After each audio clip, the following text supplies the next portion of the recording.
Hey folks, I'm Chris and this is Short Pours. Today I have a Short Pours review of Pendleton 1910, a 100% Canadian Rye Whisky. This bottle here won Best Whisky aged 9 to 15 years at the 2024 Canadian Whisky Awards.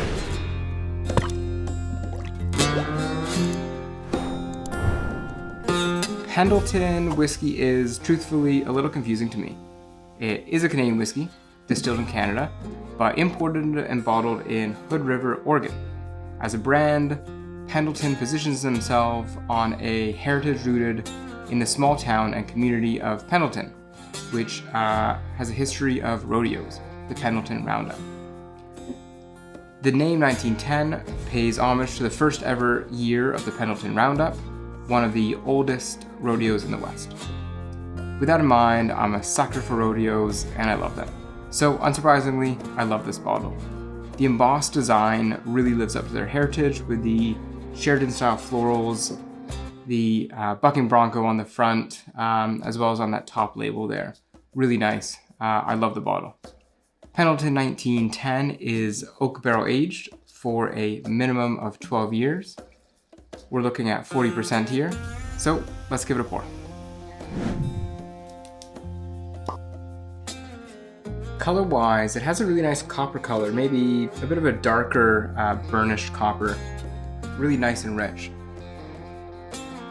The nose on this is exactly as I would expect. Warm, round with spicy cloves. Nothing complex, kind of straight to the point. Maybe a bit of brown sugar.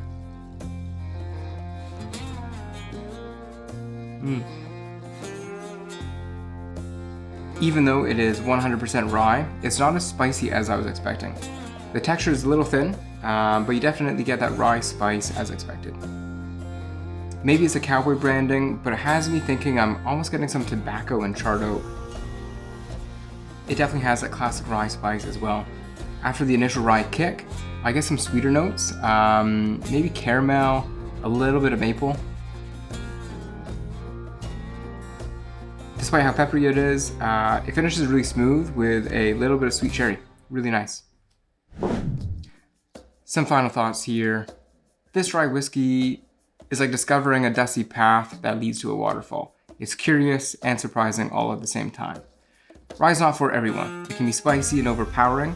With this being 100% rye, I was expecting it to be right up there. But surprisingly, it was really nice, a bit more subtle than expected. And despite that rye spice, the tobacco and charred oak were really warming and pleasant. I would pair this with something like a fried calamari with lots of garlic, which would bring out some of the sweet flavors a little more.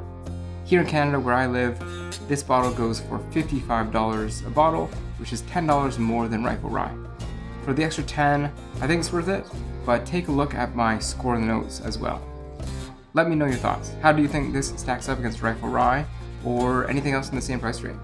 And if you haven't already, please subscribe, and I'll see you soon.